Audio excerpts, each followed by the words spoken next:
Welcome to Pensar Basketball and some very, very good news for the Toronto Raptors. Sasha Vezenkov has been waived. Now, I'm not going to sit here and pretend that I don't like Sasha Vezenkov as a player. I do. I think he actually fit really well with what the Raptors wanted to do. But on June 29th, I let out a tweet following Michael Grange's report that the Raptors expected Sasha Vezenkov to be at camp, saying that I had heard something different, that he was absolutely going to be going back to Europe. And I'm going to stick with that until I hear otherwise. Well, we have finally heard otherwise. We heard Masai Ujiri speak on this in summer league, and he had effectively said something to the effect of, "We're aware of the situation. We'll make a decision really soon." Well, that decision has been made, and it has worked out very positively for the Toronto Raptors. Diagram this for a second. The Toronto Raptors traded Jalen McDaniels and took back Sasha Vezenkov, Davion Mitchell, and 2 second-round picks, one of which turns into Jamal Shed, who the Raptors are very pleased with, and I think Raptor fans would agree has looked pretty good at Summer League, and also a Portland second-round pick, which I am, by the way, probably most excited about and is probably the best asset that came back in that deal. The Raptors got all these goodies of assets effectively to take Vezenkov's contract off the Sacramento Kings book because he wanted to leave, right? And he didn't really work out in Sacramento. So effectively, the Raptors got to take a flyer on Davion Mitchell. They got 2 second-round picks, which are increasingly more valuable in today's NBA, and they got this effectively for taking on Vezenkov's contract. Now, of course, Vezenkov is familiar to the Raptors. They know his agent pretty well. And also, there was that picture of Darko Rajakovic. And I'm not trying to say 2 and 2, but it seemed that Sasha Vezenkov was willing to do for the Raptors what he was not willing to do for the Kings for whatever reason. Maybe he felt he wasn't used properly with the Kings. Maybe he was done with the Kings. There seemed to be a lot of frustration there. So maybe this was a bit of a pettiness thing. And the Raptors absolutely capitalized. Now, I did not expect one part of this to work out so favorably for the Raptors. I did not expect him to leave everything on the table. Here is Blake Murphy. Shout out to Blake Murphy. So the tweet came out excluding unlikely incentives for Quickly, Barrett, and Pirtle. The Raptors have $11 million in breathing room beneath the luxury tax now. That is because Sasha Vezenkov is leaving the entire $6.6 million on the table in the buyout per a source. So the Raptors pay $0. He has no cap hit for the Raptors. This is huge. Now, the other reason this is absolutely huge is because the Toronto Raptors had a bit of a roster crunch. Okay. They had a bit of a roster crunch because they had 16 players signed. The other player, of course, the casualty here, a player that I generally like a little bit more than Sasha Vezenkov and a player that I was really rooting for, but I fully understand why he was waived. He did not look great in Summer League, even though he was maybe over leveraged as a go to scorer, and that's Javon Freeman-Liberty. Now, his contract being waived leaves, I think, very little on the table for the Raptors. There was a guarantee date for his contract where it progressively got more and more guaranteed as we went, and he had to make certain deadlines. And yeah, they waived him before this deadline. This allows Javon to go and find perhaps another team to sign on with a two-way. He didn't look terrible in Summer League. I just think the Raptors need a little bit more defense from their guards right now, and he didn't look so great defensively. So what this does do is it opens up a roster spot for the Toronto Raptors. Not only that, it also opens up an $11 million. Effectively, the Raptors have a few things on the table for themselves. They have a traded player exception from the Pascal Siakam deal. I think that's about $10 million. They also have the mid-level exception, which they can now use full, right? Because once you clear Sasha Vezenkov off the table for yourself, that mid-level exception can now be used to go out and sign a player if you, for instance, see someone in Europe that you really like who maybe wouldn't have come over for the minimum, but would come over for $11 million. Now you have that option. Or you could use it on someone like Markelle Fultz, right? Or you can trade the mid-level for a player and now absorb that player back into your salary. And perhaps in exchange for taking that player in exchange for the mid-level, because that's the new CBA, you can now trade the mid-level exception, which now creates a bit of a sunk cost. Like if you had previously not used the mid-level, there's an opportunity cost previously where you lose it. Now, if you don't use it, you can trade it. And given that there are still a few teams out there that will be looking to navigate getting under the luxury tax at some point, or maybe looking to get under the apron, the Raptors now have that unique ability to be one of the few teams that will be able to offer their cap space in exchange for that. Now, the roster space is also the most important thing here, is because the Raptors now have the roster space to accommodate somebody. And per my understanding, they do not have a backup center. Kelly Olynyk is center adjacent, and I understand that he can play center. I understand that Scotty Barnes and Jonathan Mobo can fill in at center. I understand that Uri Shamshay is a power forward slash center, but he is probably really far away from being an NBA player. I also understand that Brendan Carlson is a two-way player, and maybe you saw enough in his shooting upside to think that maybe by the end of the season he could sniff some NBA minutes. But there is a player that is far more ready and far more suited to being a center for the Raptors. He is also a guy that had the most pick and roll synergy with Scotty Barnes 2 years ago. He was Scotty's most frequent screener. He's also a good friend of Scotty Barnes. He is also a really cool dude and someone that this channel has supported endlessly since he was drafted, and that is Christian Koloko. Now, I messaged Christian, I think it was the day before the draft, and said, "Welcome to Toronto," or it was the morning of the draft and said, "Welcome to Toronto." And I have done something similar now, saying, "Welcome back." Now, it's worth noting, let's not clickbait here. There are a few hurdles that need to be cleared. We need to talk about this. Christian Koloko had a health scare, a massive health scare, which involves some blood clots. The Raptors worked on it. Of course, the NBA has to clear him to play. That is still on the table. But according to his agent, he had surgery and they believe that they have solved the issue. So he is off the medicine now. And effectively, the league still has to clear him to play. So they'll have to do an exam, I think, in a week or two. I don't remember when that tweet was, where they'll have to examine, someone correct me if I'm wrong, they'll have to examine whether the blood clots issue is still there or gone. But he has completed the treatment. And so at this point, yes, I'm going to touch wood, and yes, I'm going to say my prayers. I really hope that Christian Koloko will be back for the Raptors. And I just want to say that, yes, I believe that that would be the best use of a roster spot for the Raptors. But I also think that there is an extra bonus here of the $11 million dollars that has now been cleared up.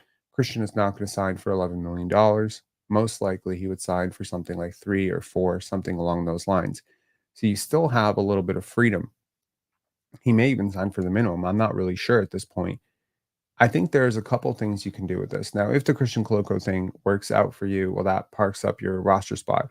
But that extra money can now be used to effectively redo the Kings trade, if y'all know what I mean. The Raptors have knocked this offseason out of the park, in my opinion. Okay. The draft is looking very promising. I understand Jacoby Walter was up and down in the summer league. Jonathan Mobo had an incomplete summer league. Jamal Shed is undersized and a little bit older. And Ulrich Shamshay is probably a year away from being a year away. I understand all of that. But the overall haul is that you walked into draft night with 2 picks, you left with 4, and they all look solid.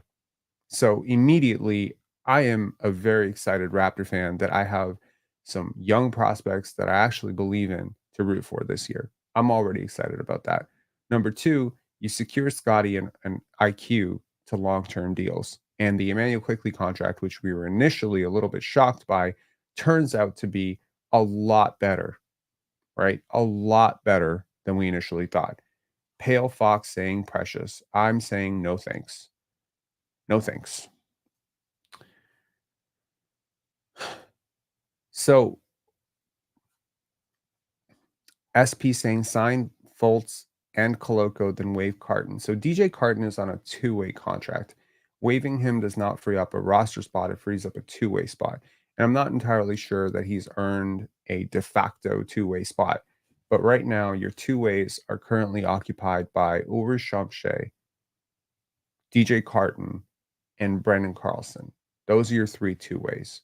Your roster spots, like the bottom of your roster, effectively the only people that you could even think about waiving at this point.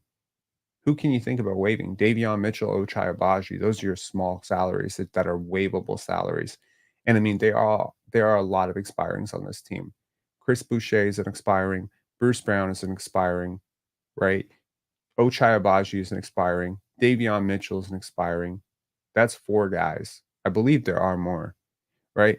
So if at some point this season you wanted to take on a little bit more salary coming back, you now have the luxury tax flexibility to be able to do that. You won't go into the luxury tax, and the Raptors tend to operate just a little bit beneath it because it offers you a little bit of flexibility. You never know when you're going to need that extra $2-3 million to sign somebody. You never know when you're going to need it to take back a trade, right? So John Hamilton saying trade Brown and Chris opens up a spot. Yes, but there's several ways you can approach this. So you can take it all the way up to the trade deadline, and then you will be able to absorb $7 million from a team that just wants to save some money on their luxury tax bill, right? So that would be one way to do it, right? You can just be patient, wait it out, and you have this super young roster that is clearly designed to lose at this point, right? I totally understand the the thought process behind this. I'm just saying this as a person who's not necessarily rooting for the tank or against the tank. I'm very indifferent. I just want to see good process. This is great process. The Raptors have effectively built themselves a roster that cannot win. Do you know what I mean? Like without one of Scotty or Emmanuel quickly effectively morphing into way, way, way better players. So they're effectively telling their young players that are of their highest consequence, Grady, Scotty, Emmanuel quickly, RJ Barrett. They're telling those 4 guys, it's on you guys. You want to get good, you'll be a better team. You don't want to get good, you're not going to be a good team. There's no Dennis Schroeder to prop up the win total. The only guy that you can even say is there in that vein is Jakob Poeltl, Kelly Olynyk, and Bruce Brown. And you have this super young team. And so the best part about this for me is that last year when the Raptors decided to switch gear and go away from winning and they decided to stealth tank, well, not really stealth tank, completely tank, we were watching the Malik Williams and DJ Carton show. And I didn't necessarily find that to be entertaining. I didn't really find it fun to talk about. I just thought it was really boring and it made it even worse that we didn't have our draft pick. So this year, what makes it even better is that not only do you have your draft pick, but you actually have some young prospects who could really, really experience or who could use that experience towards the end of the season. So the Raptors have really geared themselves up for both outcomes. They have all the flexibility in the world if they end up being good. Like, for instance, if the Raptors come out and they're 20 and 15 and Scotty has just taken this big jump, well, guess what? Now you actually have all this cap flexibility and all the picks and your mid level that you could potentially trade. And you could really just make a win now move. You can go and get a Cam Johnson. You could potentially go and get a Zach LaVine. I'm not suggesting getting Zach LaVine, but I'm saying that you can make a move that will make you better without parsing out 5 first round picks or something stupid like that. Like you have a lot of good things that other teams would want. You have expiring contracts, right? You have you have cap flexibility. So that's a good thing. But then you also have the flexibility to go the other way, which is you can also tear it down, rest your vets without any consequence of, oh my God, they got salaries on the line. Oh my God, how can you ask an NBA champion to tank? You don't have that obligation hanging over your head. You also didn't do that stupid thing you did last year where you brought in a you brought in a point guard who was trying to really carve his niche out or carve his place out in the NBA as like a starter.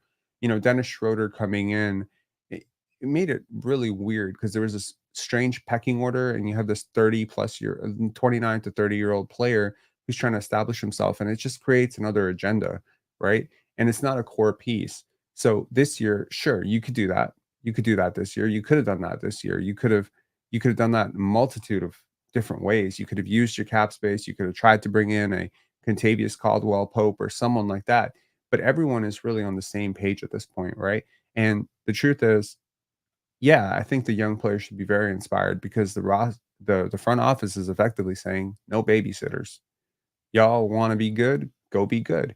And I hope Raptor fans can just live with the outcome, whatever it is. If Scotty and Emmanuel Quickly and RJ Barrett come out and they're just way better than we remember them being last year, and this team ends up winning, it'll be winning the right way, which is you'll be winning with youth. You'll be winning with the talent that you're trying to develop, right?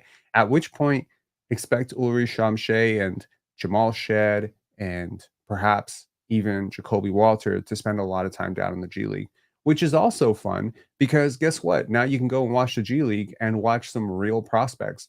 You know how many years we've been watching Ron Harper Jr.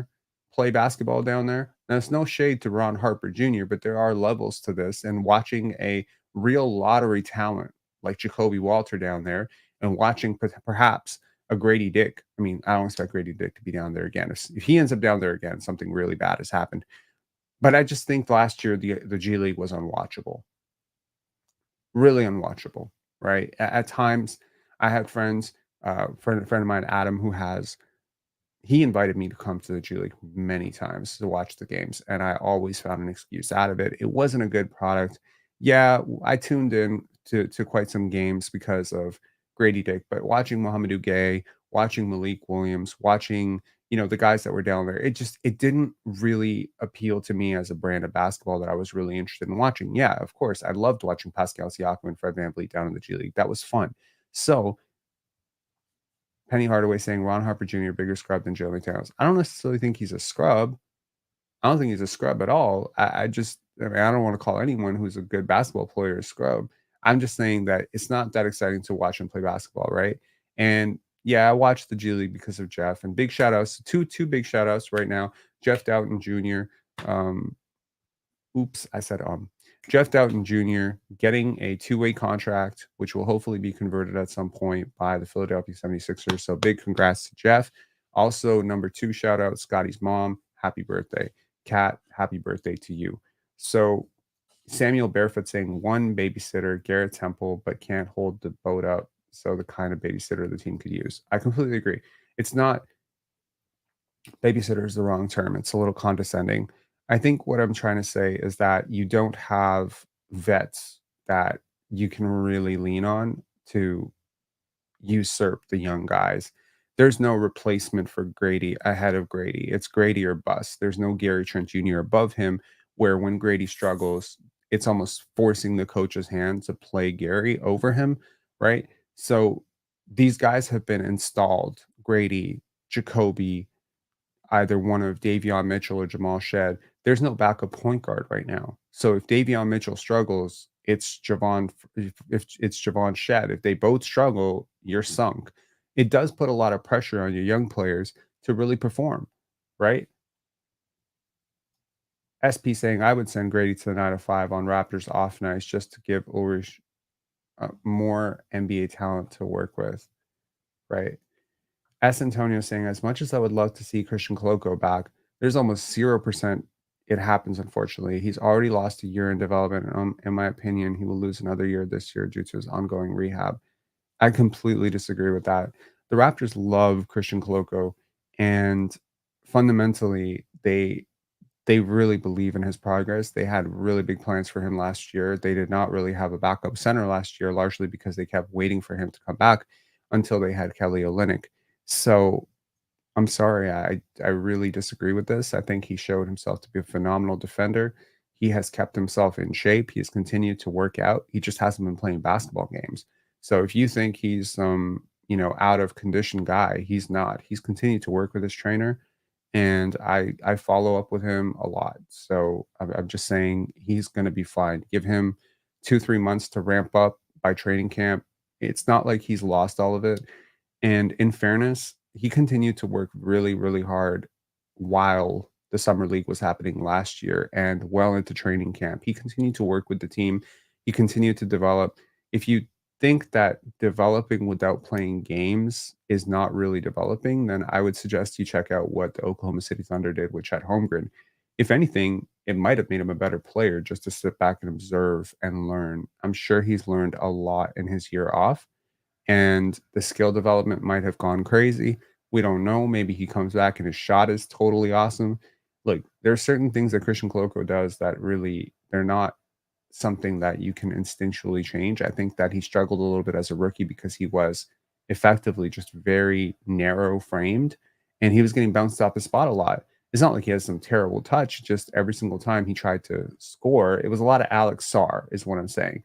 I don't really think Christian Koloko is that far away as a prospect than Alex Sarr. Just so happens that one was very young, very hyped, and some people saw him as a number 2 pick, but you see them play up and down the court, there's not a huge difference in my opinion. Alex Stars maybe got a little bit more of the ball handling stuff, but I mean, as defensive prospects, it's very similar, and I just like Christian's motor a lot. So,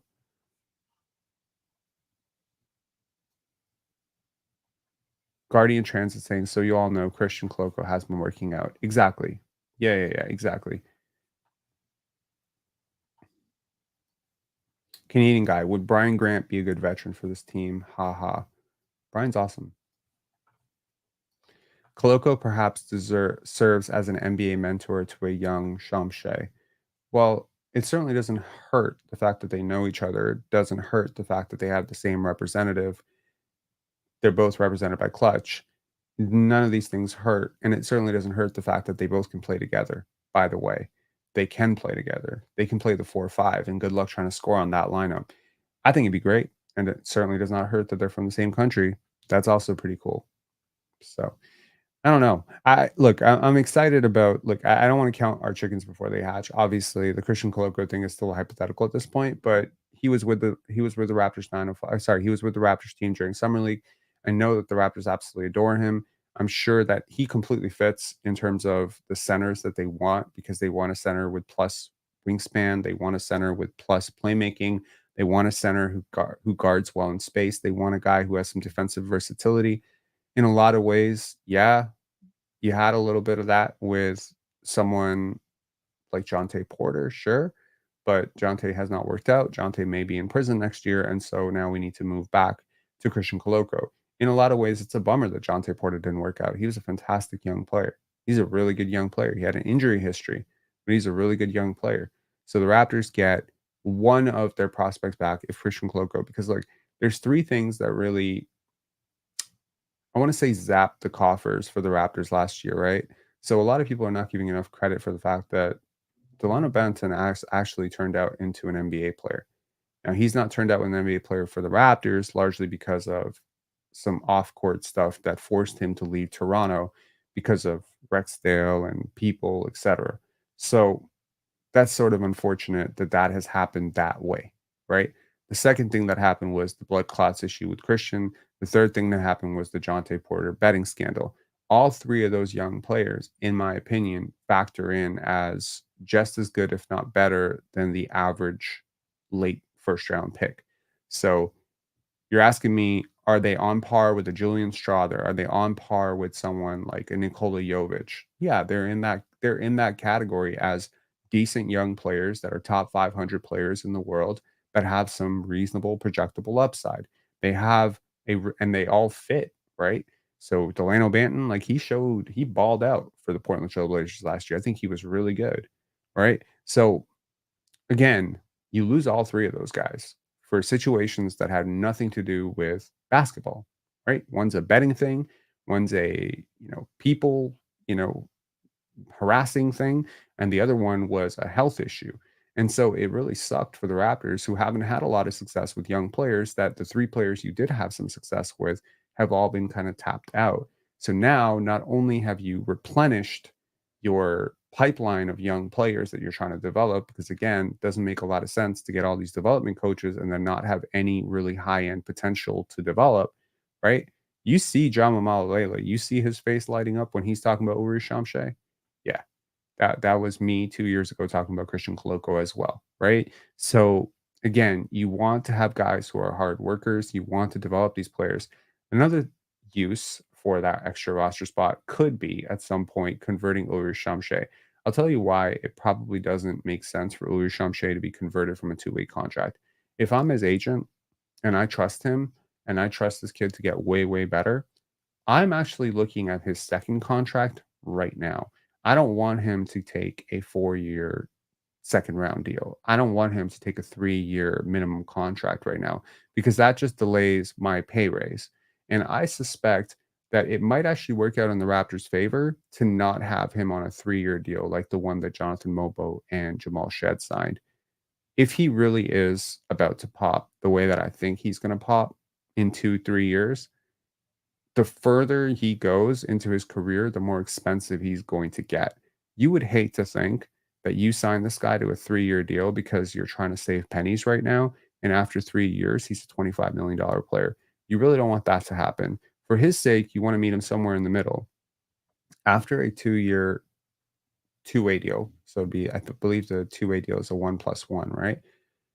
So, yeah, you retain some ability to convert that contract at some point on his terms. So, if you see enough after a year and you want to convert that deal, you see enough after 6 months, you're like, "Okay, we wanna offer you $6 million or something like that per year for the next 3 years. Is that a fair compromise between where we think you are and how much we still think you have to develop?" You could also have him be a restricted free agent in 2 years and then deal with that problem then, and I believe at that point, you would probably be paying him a little less than had you expired him 3 years from now. Again, all of this is factoring in for him getting way better than he currently is right now. If CK is back, does that mean KO is back to play for? Yes. And also, I think that would mean if Christian Koloko comes back, who is he really replacing in the starting? Who is he really replacing in the rotation? I think he'd probably replace someone like Ochai Abaji, right? It gives you a little bit more wiggle room because I'm starting to see Ochai as a combo 3-4 as opposed to a 1-2 just because of complete lack of guard skills. So a very versatile 3-4 who's severely undersized is probably his future. If he can learn to shoot, he's basically PJ Tucker without the girth.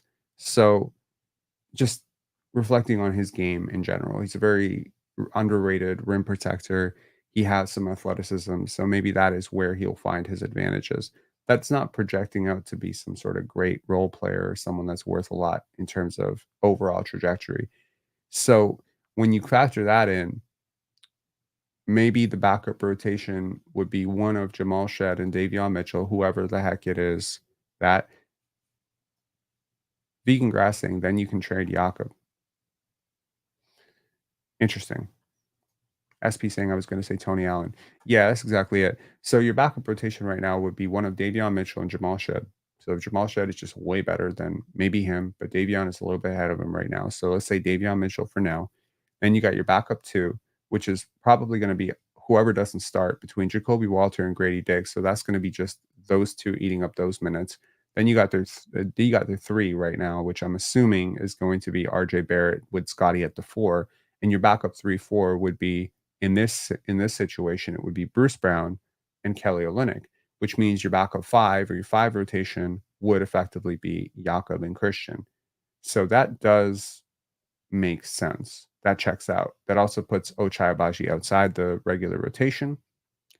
But if Ochai Abaji is not in the regular rotation, let's just say you take Christian Koloko out of this, well, then you just slide everybody down one, right? So effectively, if Christian Koloko is not back, your backup rotation would be whoever between Jamal Shed and Davion Mitchell, right? That's one. Your backup two would be Jacoby Walter or Grady Dick, i.e., whoever doesn't start. Your backup three would be Ochai Abaji. Your backup four would be Bruce Brown, and your backup five would be Kelly Olynyk. So Christian Koloko just makes you way bigger.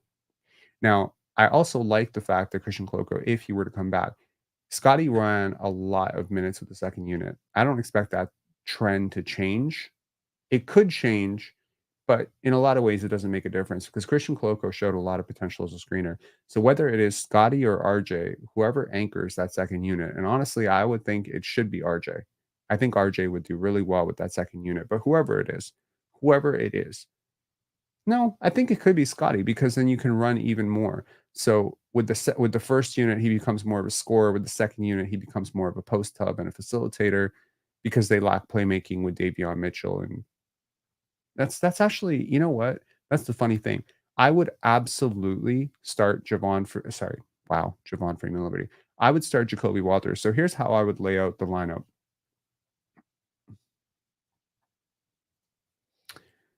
KAS2929. Thank you so much for the super chat, man. I really appreciate it. Really appreciate all the generosity this community has been showing this channel via e-transfers, Amazon links, this stuff. Really appreciate it. This has been a good month for us. So thank you for that. My thoughts on it.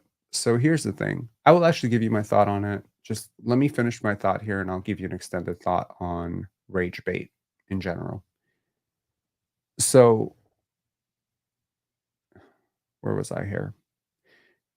In terms of how I would structure these lineups, I would structure it as follows.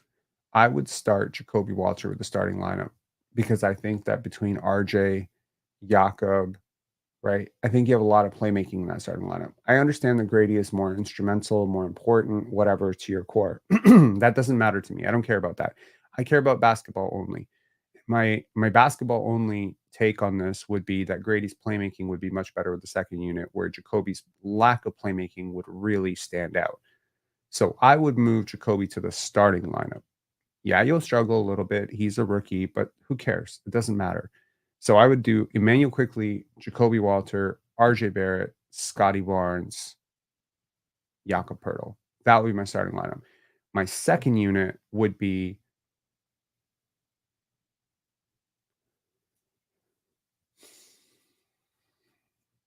I'm inclined, and I know that people are not going to like this. I don't know how I feel about Davion Mitchell yet. So I'm inclined to say I'm cool with Bruce Brown being my backup point guard.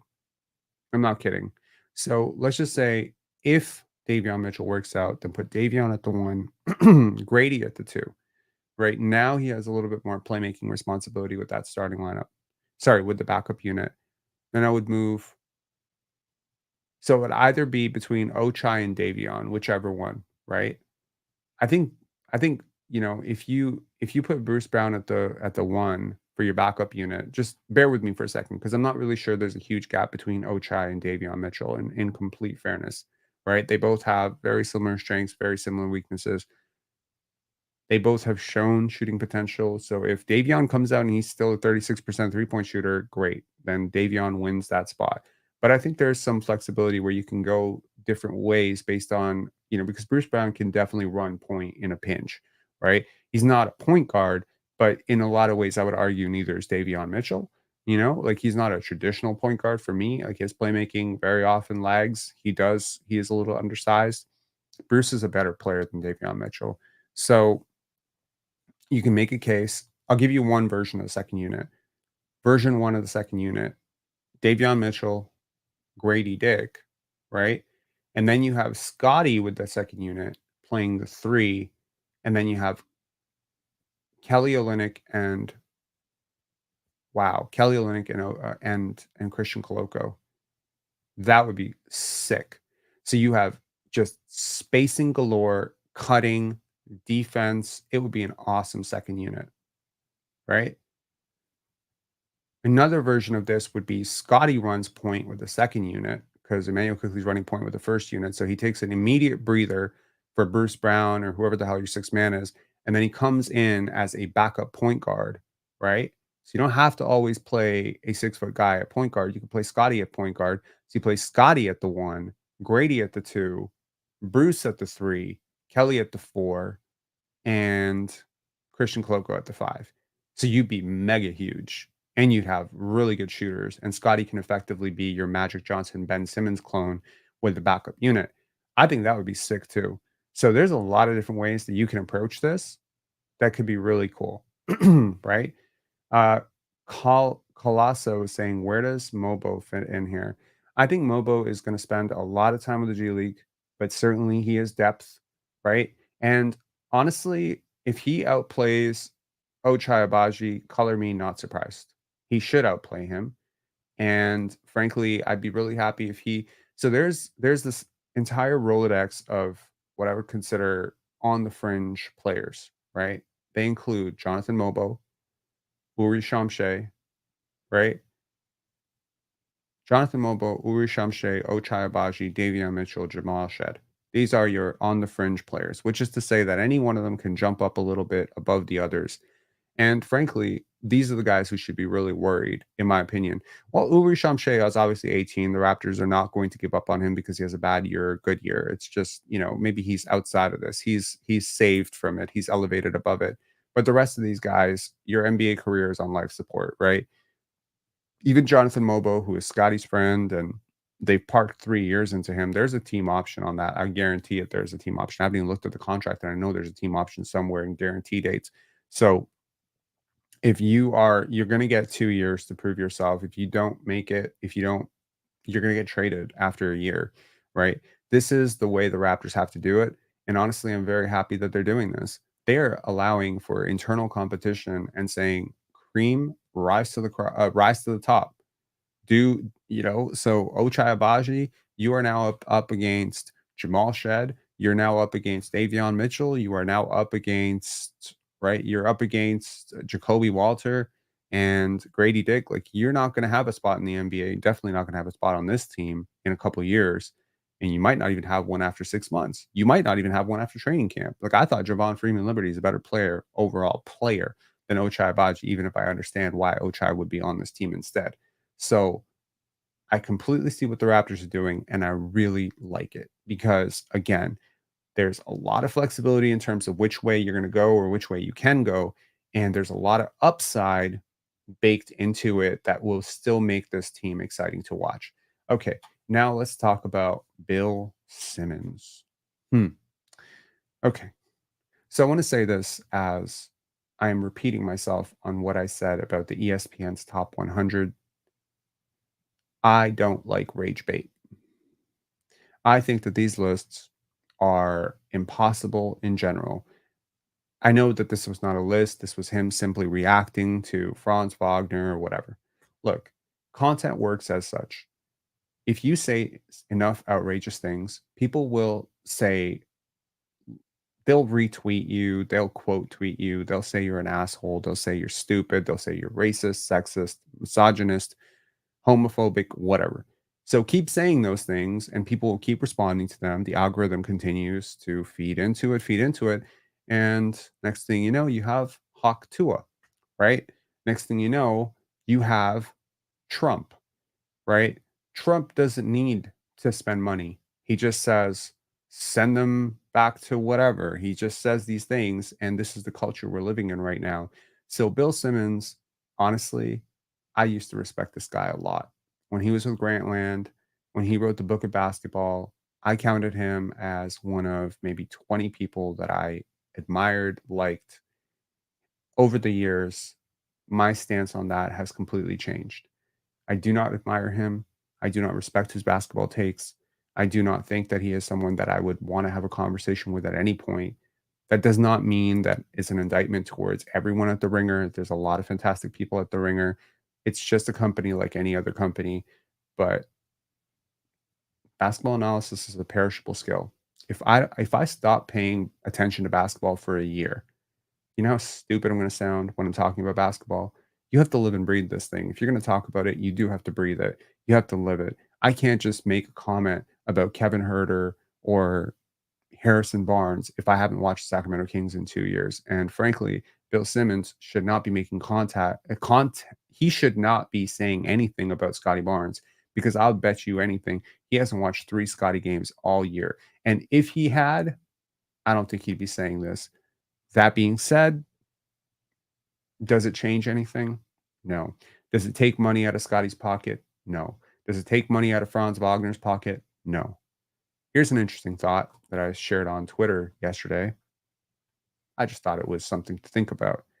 If the Toronto Raptors had listened to draft pundits and experts and the media like Bill Simmons, they would have drafted Jalen Suggs in 2021, which means that the Orlando Magic, who got Franz Wagner at 8, would have gotten Scotty Barnes at 5.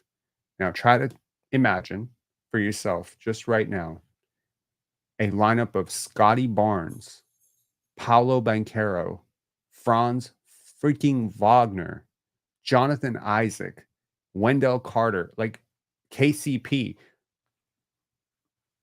That would be the best young team in the NBA, not named the OKC Thunder. So, had the Toronto Raptors listened to Bill Simmons and people like Bill Simmons, who are frankly not all the same. I don't like to say people are all the same, but people like him who probably, go back and check out what Bill Simmons said about Scotty Barnes at draft night. And look, I also don't want to act like just because you weren't high on someone at draft night that you're an idiot. Do you remember my reaction to Uri Shamshay at draft night? I was very blasé. I didn't care. I was just like, "Oh my god, this guy doesn't know how to play basketball. He's so far away." And last year on Grady, I was very disappointed on Grady. The important thing here that I will say as someone who has been wrong a lot in my life is, man, if you're wrong, adjust quickly.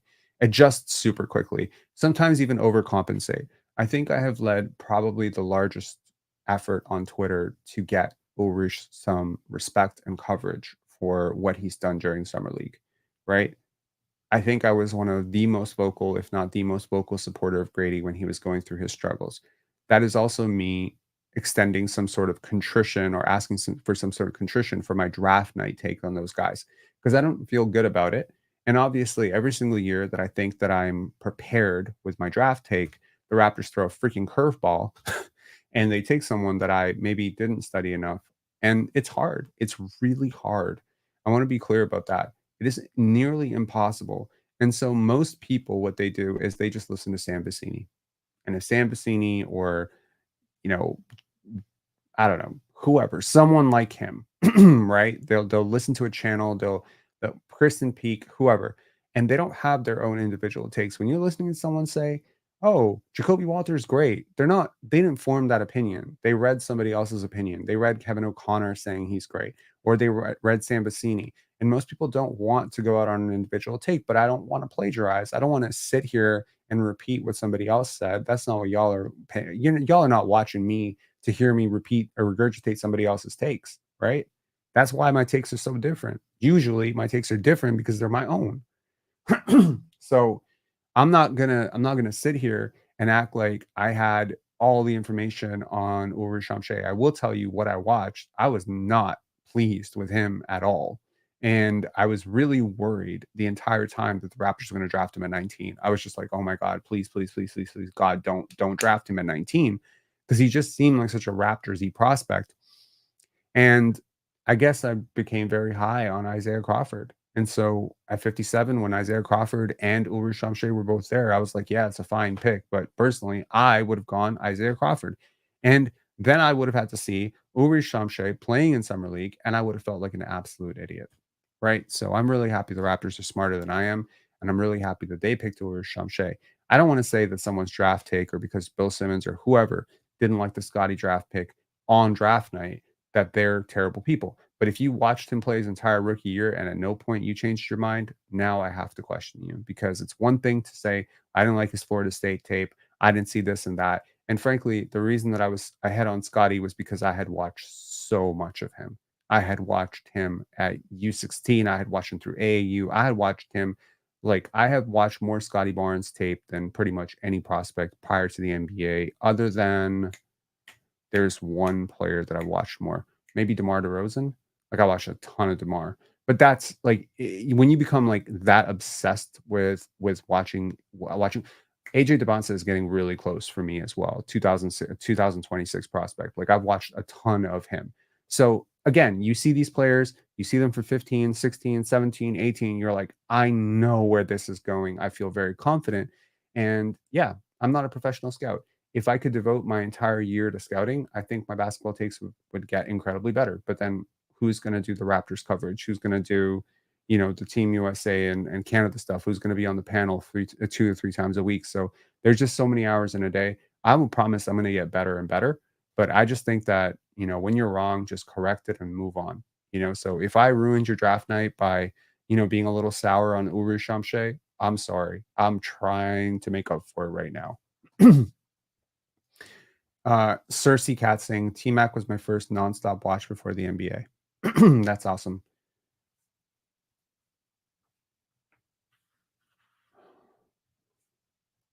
Country Kong saying Sasha had higher aspirations. SP saying Will Lewis devastated that we didn't draft Suggs. Yes, he was. Yes, he was. And prior to the draft, he and Alex Wong made fun of Scotty Barnes' name. And I'll always say that, just like I'll always say that Doug Smith called Dwight Howard a thug, because I think sometimes you say something that kind of crosses the line for me, and making fun of someone's name is crossing the line. I don't even understand. Like why is Scotty Barnes a funny name? It really never. I think it just showed me how immature they were. I think that's what it showed me. The Rook 2007, thank you so much for the super chat. So I just want to clarify this. So I think I got off a little bit off tangent. I don't really care what Bill Simmons says, but I will say this. Rage bait is a cyclical thing. If you want rage bait to stop, which is to say that when Bill Simmons says Scotty Barnes is not a top 50 player, or Scotty Barnes is the most overrated all-star, or when he talks about Jalen Green, and all Rocket fans are tweeting at him and quote tweeting him and talking about him and making reaction videos to him, what are you doing? I mean, two things. You're number one, repeating the thing to an even larger audience, which is specifically your audience, which is creating more support for that take. Believe it or not, if I make a video tomorrow, let's just say, for instance, I want to make, let's say somebody says Kamala Harris is a terrible Democratic primary. I don't know. She's a terrible presidential candidate because she slept her way to the top and she has a historical, horrible record with the Black community. Okay. Let's say somebody makes that video and let's say I'm really angry about it. So I make a video saying, I can't believe that you said Kamala Harris slept her way to the top and had this horrible record with the Black community. Well, guess what? The 3,000 people who watch it, 2,500 are going to be on my side. 500 are now going to learn about this information for the first time and are probably going to turn away from her. Regardless, I have now megaphoned and amplified the message that I was trying to hate on. See what I mean? You can't talk about things that you hate without amplifying them. It's a snowball effect. And so, yeah, I'm having to learn this as well. There's a lot of articles about Scotty and a lot of messages about Scotty and a lot of videos about Scotty and a lot of top 20 lists and whatever that I'm like, oh, fuck, they didn't include him. And I used to get really mad about that stuff. I used to get pissed off that Bill Simmons had to take about Scotty or Josh Lewinberg had to stick. And yeah, sometimes you cross the line where, like Dave Feshik and Josh Lewinberg questioning Scotty's character, saying, oh, he had an issue with the salt of the earth. Yeah, that I think crossed the line. Absolutely. I think that crossed the line because now you're taking a personal attack at somebody for not liking someone that you like and saying that they are inherently wrong, corrupt, or something's wrong with them because they didn't like the person that you liked. I take an issue with that. Just logically, that did not make sense to me. However, there are plenty of videos out there ranking out the top young players that don't include Scotty. I am not creating reaction videos to those videos because I am just amplifying the cycle of stupidity. And I'm also creating more support, more algorithmic, and also the other underrated part. When people say crazy stuff, whether they know what they're doing or not, regardless, you are also creating a sort of pattern of behavior that can be mimicked and repeated. Let me give you an example. If I make a video that says Scotty Barnes is going to be all right, that video is going to tank. It's going to be horrible. It's hardly anyone's going to click on it. But if I made a video that said Scotty Barnes is special and maybe put a picture of Forrest Gump, that video is going to get 100,000 views because it is going to get so many downvotes and so many negative comments and so many people are going to be angry about it. So, okay, now let me think about my pocketbook here. Do I want to make 100,000 views worth of ad revenue, or do I want to make 2,000 views worth of ad revenue? I mean, clearly at some point, rage bait and clickbait hits a level where people just start ignoring you. But I mean, if you keep picking on different things, if you keep saying different outrageous shit, from political shit to whatever, I mean, you will be very, very famous. You won't be very liked, but you'll be very famous.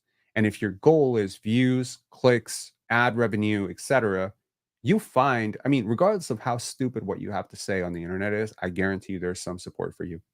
Guarantee it. Say the earth is flat. Boom. You have millions of people support that. I mean, if there's millions of supporters for that, say global warming is made up. You have millions of people that support that too. Seriously. Say racism is not real. You have a million people supporting that. Say all white people are racist. You have a million people supporting that. Say all black people are racist. You have a million people supporting that. Say guns should be outlawed. You have millions of people supporting that. Say no, don't take the guns. You have millions of people supporting that. You know what I mean? It's an echo chamber. You can create enough consensus for everything. Believe it or not, there are enough people out there that believe that Scotty Barnes is overrated and overpaid. And a lot of those same people, believe it or not, don't think that Cade Cunningham is overpaid. That's crazy. I think that the day I will quit this, and that's 100% true, the day I will quit making content is the day that I start saying things based on how they will be perceived. So if I know, oh man, there's a lot of support for this thing, or there's a lot of interest for Gary Trent Jr., let me make a video about Gary Trent Jr. I don't think that way. I don't want to think that way. I understand it's against my own business interests. I get that. But there has to be some sort of moral coherence to what you're doing. I know that Jacoby Walter videos will do better than Uri Shamshay videos. Yes, I know that. I'm not stupid. I understand that he is the more popular prospect. I understand that talking about him is going to be better for the algorithm. I'm choosing to talk about Uri Shamshay because he's what's sticking out to me. I understand that making videos hating on Scotty Barnes would have been far more successful than videos hating on the media for hating on Scotty Barnes 2 years ago. I realize that. I'm not an idiot. I get it. I realized that making videos about Pascal Siakam not being a top 10 player were not popular. I get that. Ironically, they became very successful because of all exactly what I'm describing. Because a lot of people hated it and people clicked it, people clipped it, people said this guy's this guy's that, he's horrible. And guess what? Success. 10,000 subscribers later. So yeah, I mean, whether you hate it or love it, you've definitely heard of Pensar basketball. Well, you know what? I like to say that people have definitely heard of Pensar basketball if they watch the Raptors, but that is generally not the case. I have bumped into a lot of people who are Raptor fans that have not heard of Pensar basketball, and it always motivates me to keep going. So, Vegan Grass saying Shamshay is more popular now. Well, I will say this: Uri Shamshay finally crossed 10,000 followers on Instagram. He's at 10.2, moving on 10.3. That's good. That's cool. But after an entire summer league playing this way, I don't know. I think it's 1,000 is batting very well, Pale Fox. So about the Raptors. Look, I agree. Look, I think not I agree. This is you agreeing with me or asking me to agree with myself. I just want to cap it off with this. The Toronto Raptors have handled their offseason damn near perfectly. I love the fact that they're younger. I love the fact that they didn't overpay necessarily. I mean, you can make a case that you would have liked to see Emmanuel Quickley's contract work. So maybe they're not batting 1,000. Maybe they're batting 980. Okay. But it's still very good. Okay. And again, the more details we got about the contract, 32.5 instead of 35, it's flat, made me feel much, much better. And again, it makes sense. The 32.5, I mean, unless you're crazy, you're not counting, you don't care how much money Emmanuel Quickley gets. You only care how it impacts the team, right? You're prepaying him early on that deal. So instead of starting him out at 27, 26, whatever, 28, you're starting him out at 35 and you hold him flat. With the league going up, the CBA going up, the overall luxury tax lines going up, that contract will be a discount when you need it to be. So that in itself is amazing. If you had to negotiate a little bit higher, if you had to go from 30 to 32 in order to make it flat for whatever reason, fine. That's a fair compromise. So the Raptors win that. They win the Scotty contract, despite what Bill Simmons has to say. I think Scotty, Evan Mobley, and Franz Wagner really deserve those contracts. I do not think Cade Cunningham deserved his contract. And now maybe there's a random Pistons fan who's watching this that's going to clip my take that he didn't deserve it. And now, congratulations to the Pistons fans. I'm Bill Simmons, right? That's fine. I don't necessarily blame the Pistons for signing Cade Cunningham. He's your franchise player. He's the guy that the whole thing is built around. I hope they do well. I've come a long way on Cade, where I do think he's a little bit better than I give him credit for, but I don't think he's a max player. And if he's your max player, I think you're stuck personally. But nevertheless, the Pistons are the Pistons, and they have been unsuccessful for 5+ years now. 6+years, 8+years. It's been a long time since the Pistons were actually successful. I think they made the playoffs once with Blake Griffin, and that was it. So it's been a long, long road of suffering, and I don't think that paying Cade Cunningham a max contract makes it better. But nevertheless, I think the Raptors have handled this very well. They have found a lot of really cheap, good talent. I ran a poll on X/Twitter yesterday about where Ulrich Shamshay would go in this year's draft if we did it now. So I don't talk about next year's draft because we don't know where he's going to be a year from now. But if we did the draft tomorrow, the vast majority of people said that he would go between picks 21 and 30. In fact, I'm pretty sure I can flash that poll for y'all. Hold on one second. Let me just pull it up. So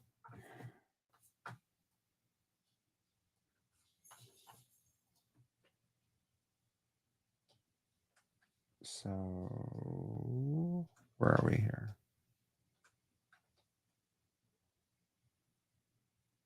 Yeah, so here we are.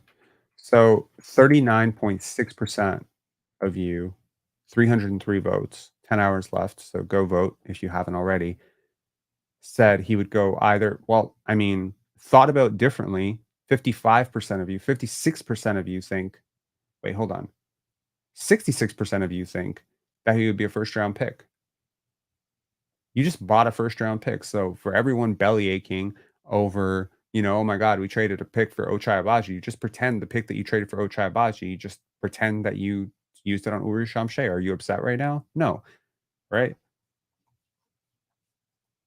JASPR versus the world saying Shamshay shown a lot of flashes. He's going to be really good in the future. I completely agree.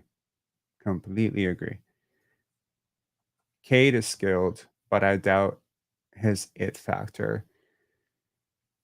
I doubt his advantage generation in general. I just don't understand why you would build a franchise around him. And I asked a friend of mine that I trust implicitly about basketball. And it's, in fact, like anytime there's a young player that I have a high hunch about, I always message him and say, let me know what you think about this guy. I said, would you build a franchise around Cade? He responded, one word answer, no.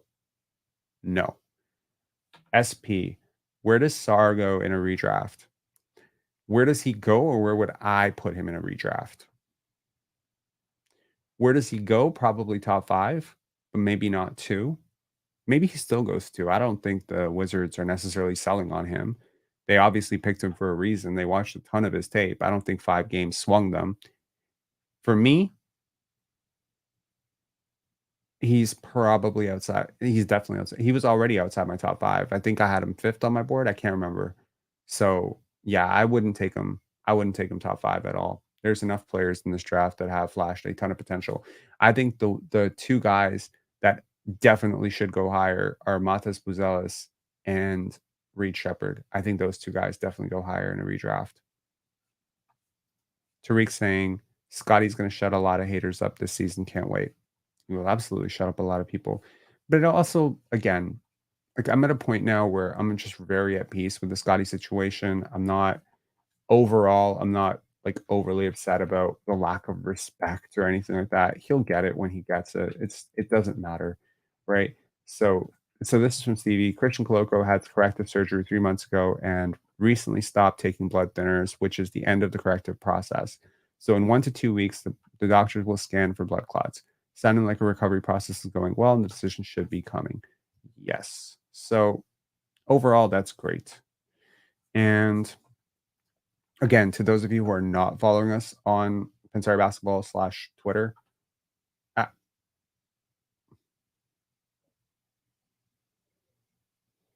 okay, I'm not going to say it. I'm not going to say it. But Grange, you said he was coming to training camp, man. All right. So, and to those of you saying, what's the thread? It was this.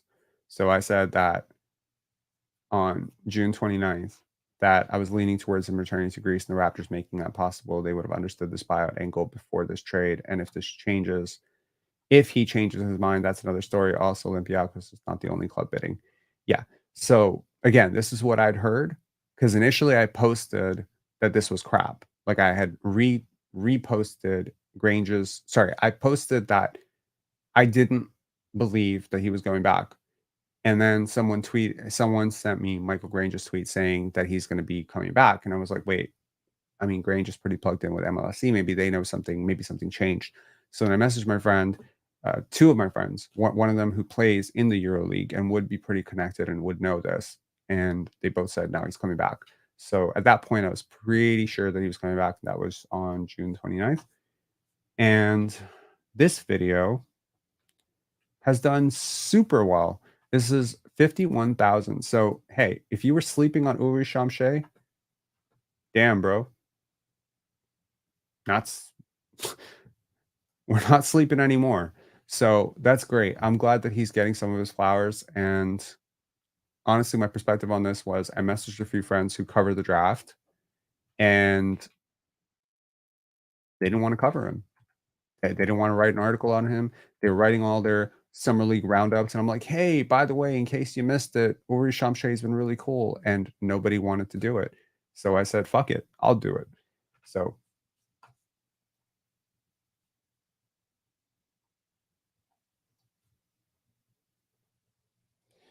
Nameless is probably a little behind in the stream. True, if you don't watch basketball for 3 months, you become stunted, stunned. Too much happens.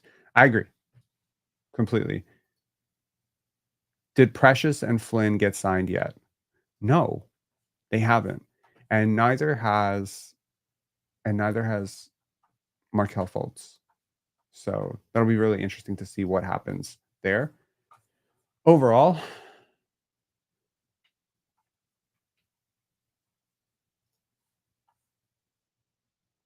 bro, they gave Scotty 85 for 2K25. He's an 88 in my opinion. Hmm. Well, they adjust the ratings as the season goes on, right? So if the Raptors are good, right, it all just comes down to playability.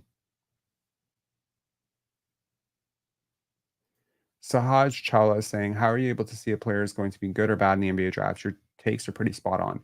So I appreciate you saying that. I don't think my takes are really spot on at all. I was really wrong about Paolo Banchero and Walker Kessler. Yeah, I've been pretty right about certain guys. So I think so far it's way too early to tell what my Alex Sarr vitriol is going to turn into. But yeah, the Scotty Barnes stuff was very spot on. I would say was never enthused with Malachi, was really high on Pascal, was really high on Christian Koloko. So I don't know. I would say I'm probably just a little bit better than average, but I don't think I'm very spot on. That being said, getting better at this has been a challenge. Like for me personally, like one of the things that I'm getting really familiar with is understanding different levels of competition and also understanding external factors, but also being very cognizant of the fact that when you're judging 17 and 18-year-olds, just as you'd be judging any 17 or 18-year-olds, there's always this room for an unprecedented jump, growth spurt, and all growth spurts are not physical, right? So you could have looked at an 18-year-old, right? If you looked at a 16 or 17-year-old Jonathan Mobo and saw an NBA player, you're not a clairvoyant, you're an absolute lunatic because he wasn't an NBA player at 17. So I remember watching Jonathan Mobo at 17, 18. He did not look like an NBA player at all. If you told me that guy made the NBA, I would have told you it would have been through a Make-A-Wish Foundation. So he had to work to get there, and he looks so much better, even though he had somewhat disappointing showing at summer league. I will say that. There's certain guys where it's not obvious at all. If you had looked at a Davion Mitchell or Jamal Shed as freshmen and said they were going to be NBA players, it was a long shot, right? They got better, and that's why they made it. Malachi Flynn, same story. If Malachi Flynn as a freshman looked like an NBA player to you, then frankly, you're stupid. No offense, like you'd be crazy to think that Malachi looked like a NBA player in his first year. And so there's always that element of known knowns, known unknowns, unknown unknowns, right? And there's a thing about unknown unknowns is you can never factor for them. I think more of my unknown unknowns are becoming known unknowns, if that makes any sense at all to someone out there diagramming this, losing their mind. What I'm trying to say is that I don't know if Uri Shamshay is going to be successful. What I'm positive about is that I have not seen a single thing that I could point to that will make him unsuccessful. There's no red flags, is what I'm saying. There were a ton of red flags in his tape 7 months ago that I thought, "Ugh, this doesn't look good." He's moving differently. He doesn't look like the same player I saw 7 months ago. He's more fluid. He seems to be working even harder, and his English has come a really long way. And then you think about it, and you're like, man, that's a huge testament to how hard he's working, right?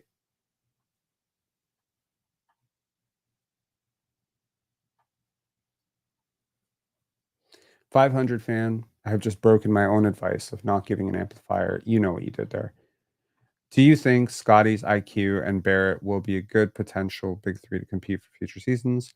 Are they good enough to have a roster built around them? No, they're not. And I think that we can all agree that if this team is going to be really, if you're asking me, are they good right now? Good enough right now? No. Not in a league where other teams are building around Shea Gilgeous-Alexander, plus Jalen Williams, plus Chet Holmgren. Clearly, there's a gap here, right? Even when you consider a core of Paolo and Franz, the second best player in that equation is better than your second best player. So, clearly there's a version of this that does end with the Raptors in the high lottery. Okay. And maybe it means a VJ Edgecombe is going to take that Jacoby Walter starting spot, and now you're set. Now you are very set, or an Ace Bailey, right? I'm not trying to speak anything into existence. I'm still very open and very happy if the Raptors are really good because I know that I don't need this team to draft top five to find lottery talent. I'll make a case that a couple of years from now, we'll probably look back at someone like a Jacoby Walter or an Ulrich Shamshay and wonder if one of them, if not both of them, should have been in the lottery pick this year, right? Now, we've spent a lot of time bitching about the two picks that the Raptors lost. Oh, they lost the 29th pick. We could have had so and so and so and so and so and so. Oh, we lost the eighth pick. We could have had so and so and so and so and so and so. Well, what if I told you that the Raptors would have picked Jacoby Walter eighth? Would you feel better about losing the eighth pick now? What if I told you that the Raptors would have picked Uri Shamshay at 31 or Uri Shamshay at 19 had Clutch not pushed him down to 57?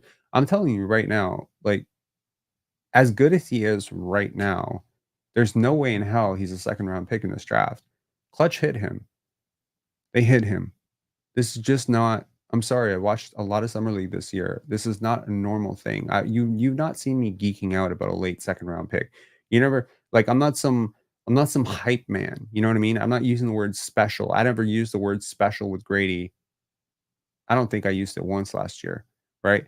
I think he has some really good potential. I think he could maybe one day morph into a one time All Star.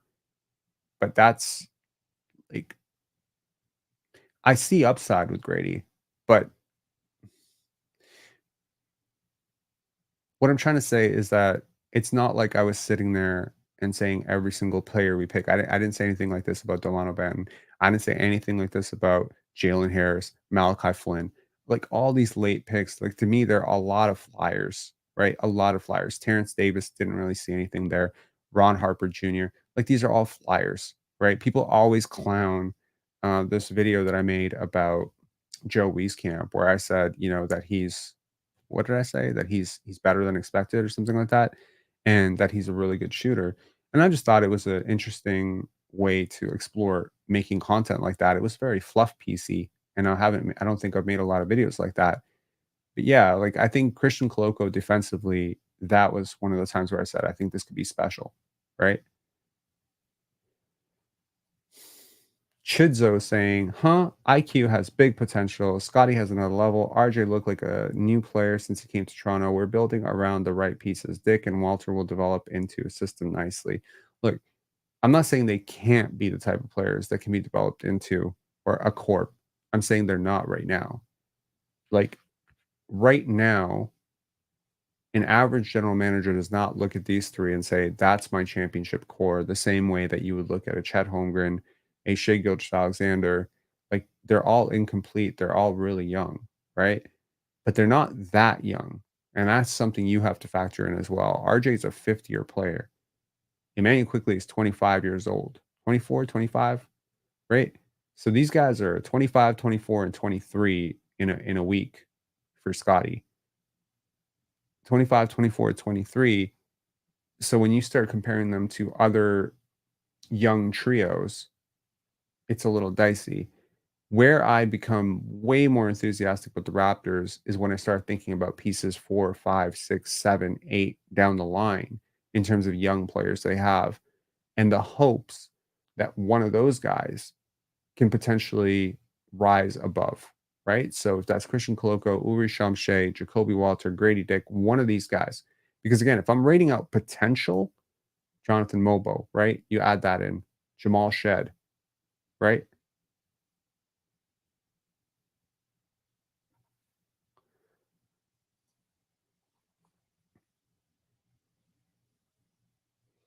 Tamberlin saying, "Look at how many teams immediately reached out to Koloko as soon as he was waived, in spite of the medical concerns. Smart GMs know."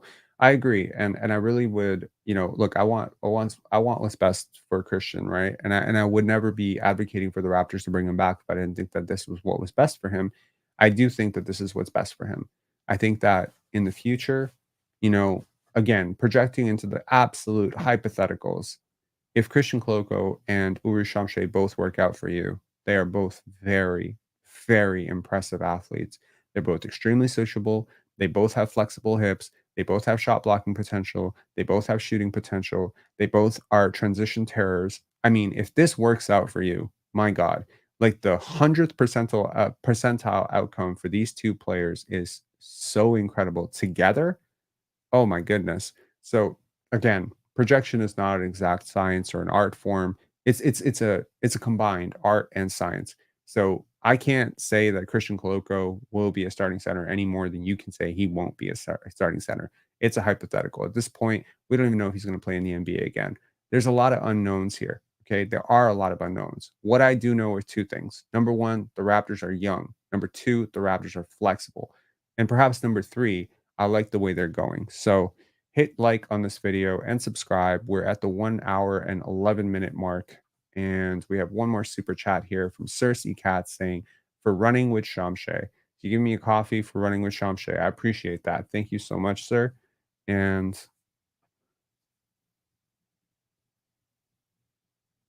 500.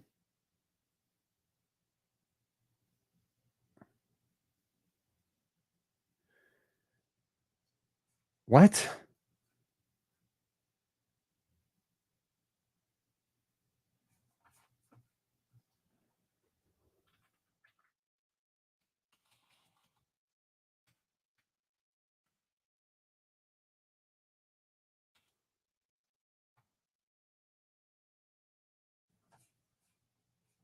Oh, okay. I get it. You thought this was funny. Did you think this was funny? I think I think this is funny. Wait. Watch. Wait for it.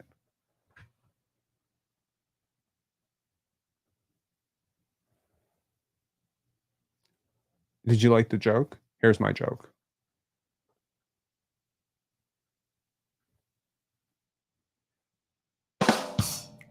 You're banned. All right. Peace out. Okay. James Barron saying, "Thanks, Rob. Thoughts on Brendan Carlson?" At the buzzer. Nice. I liked him. I liked him a lot. I think he's 25, and I don't think he's 25. Birth certificate confirms that. He had some really good moments. I think he moves a lot better than I remember. He was physical in summer league. The shot looked really good. So I like that. And I think it was a little challenging at times with the rebounding, the physicality. You can really feel him being 219 pounds. I think he'll make the summer league a lot more competitive and fun. I do think that I see some NBA upside with him, but again, he's 25 years old. So, and this is just a philosophy of mine, right? I believe that players between the ages of 16 and 24, that there exists the potential for a rapid acceleration somewhere. It could happen every year, right? It could happen like Michael Jordan, where it's like every year it's like boom, new thing, boom, new thing, boom, new thing, boom, new thing, boom, growth spurt. Sometimes it could happen just once or twice. Sometimes maybe you get the big growth spurt at 18, and then you get the big time coordination at 20, and then your jump shot clicks at 22, and now you're set, right? I think this happened with Vince Carter. I think Vince would be a really good example of someone who had that immense growth at that stage, and it was like, whoa. Like, one day he went from very raw to a very polished player, and it was just click. You hope that players like Scotty and players like RJ and players like Emmanuel Quickly will still have 1 or 2 big jumps in their development. You certainly hope that a player like Grady or a player like Ulrich Shamshay or a player like Jacoby Walter will have 1 or 2 of those jumps, maybe 3, maybe 4, maybe 5. Again, you don't know. You really don't know. And this is especially true for players who are new to basketball, like Kalel Ware, like Ulrich Shamshay, like Pascal Siakam, like Hakeem Olajuwon, players like that, especially players who picked up other sports early, like a Tim Duncan. So, that being said, with Brandon Carlson, what is the upside? Well, you would hope that he could become a third string center that's playable. That would be great. But at 25, it's hard to imagine a player getting dramatically better. What he can do is get a lot stronger, but also it's easier said than done. And frankly, if he could be a 250-pound behemoth, I'm pretty sure he already would be one. So this is just a flyer for the Raptors. You know, they take a swing on a big, reasonably athletic shooting big with some good instincts and some good passing, not great passing, but decent enough passing. And you hope that he will make the 905, and you hope at some point he can make your main roster. Country Kong saying, Filipowski was there and we had 24 hours. I'm assuming you're a big Kyle Filipowski fan. I don't really care. I don't really I'm not sure I care at all. Like, there's only so many young players you're gonna take a chance on. I didn't find myself enamored with Kyle Filipowski tape. I understand that, most people see him as a first round pick. There's a lot made about taking the best player available. I don't think there's enough made about taking the best player available for you. Right? Now, in a sense, yes, Kyle Filipowski does fit in with what the Raptors like out of their bigs. He's a reasonable passer and he's a very good shooter and he has very above average skill for his size. Size to skill ratio is a huge thing with Masai Ujiri, just as it was with Brian Colangelo. That being said, I don't like his defense.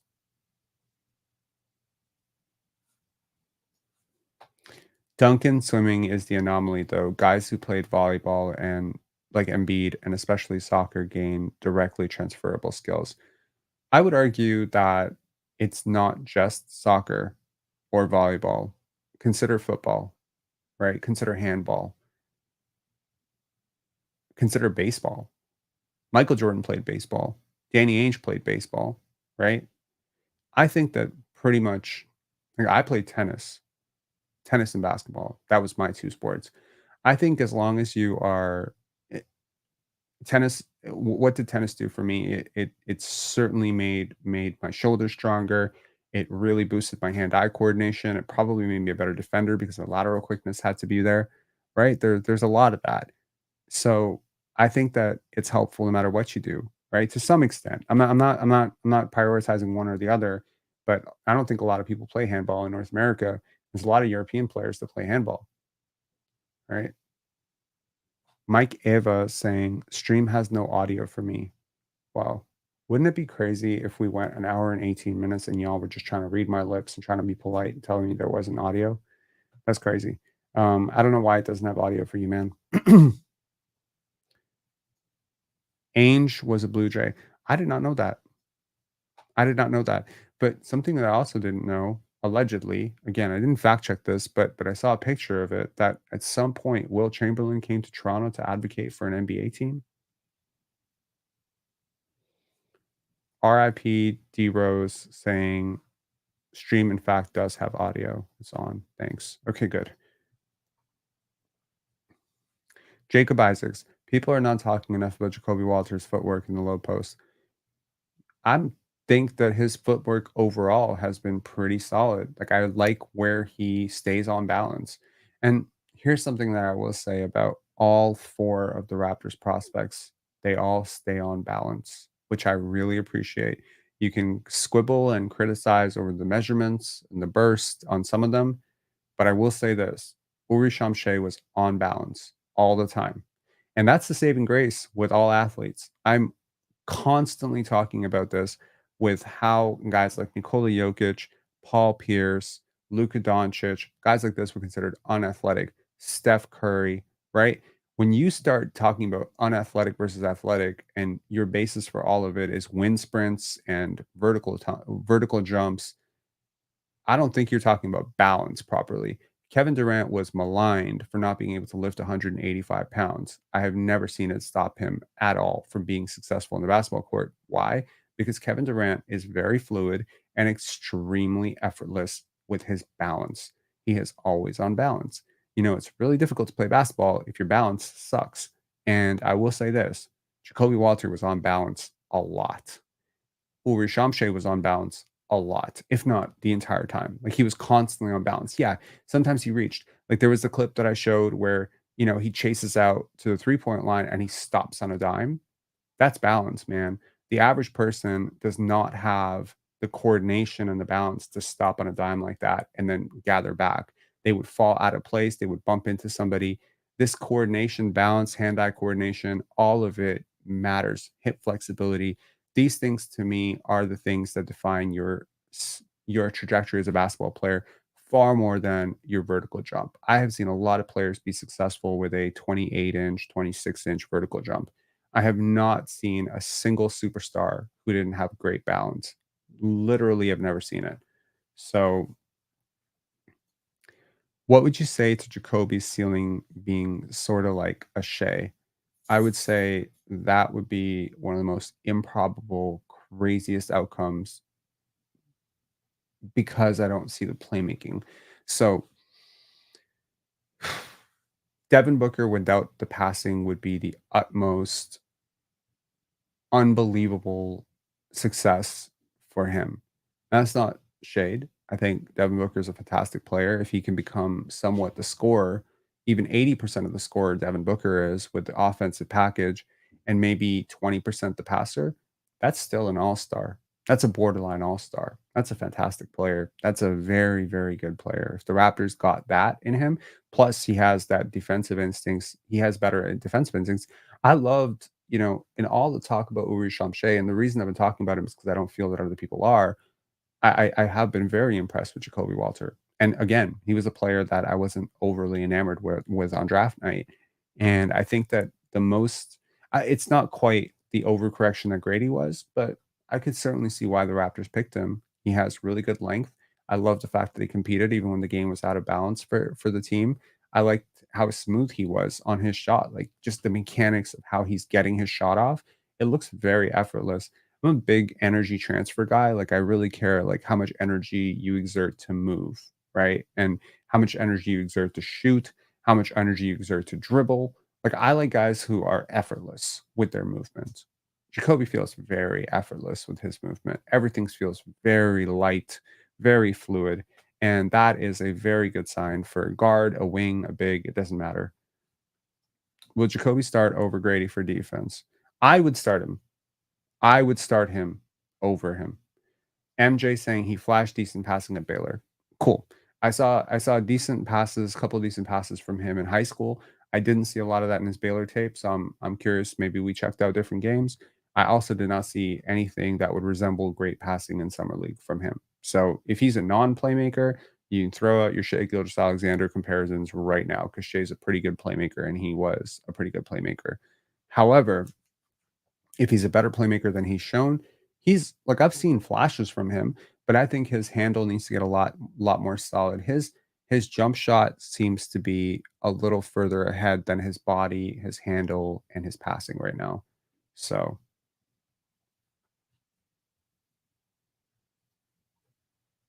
Timothy Hedden saying, think it's Dick over Walters, both IQ and RJ attack. You need the threat.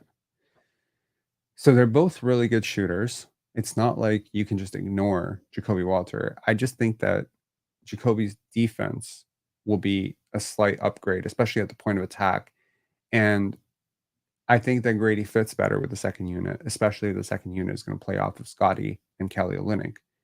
I think there's also another world in which you just go mega big, right? Here's another lineup that potentially could be tossed out there. What about Emmanuel Quickly, RJ Barrett, Scotty Barnes, Kelly Olynyk, and Jakob Pertl? How about that for a starting lineup? Or plug in Bruce Brown into your starting lineup. Well, now you don't have to start a player who's young and underdeveloped. If you want to win, that lineup actually gives you a better chance to win.